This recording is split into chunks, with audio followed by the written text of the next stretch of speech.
Hi, my name is Fred Hernandez and I'm an advanced practitioner, and after taking Bruno's class, the brain, cranial rhythm, and bone marrow, I was able to, I'm able, let's put it this way, I'm able more so to evaluate where the lesions are at, combining the cranial rhythm, the brain rhythm in different parts of the body.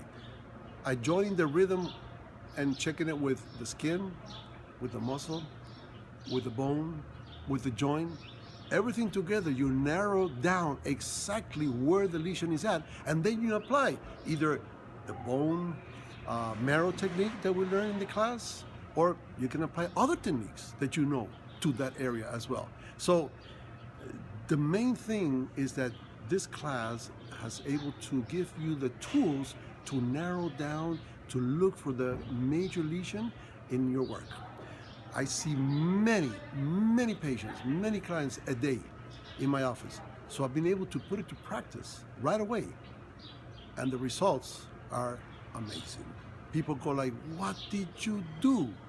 Because sort of a sudden, the pain is literally gone instantly with the bone marrow technique that we have learned in this class.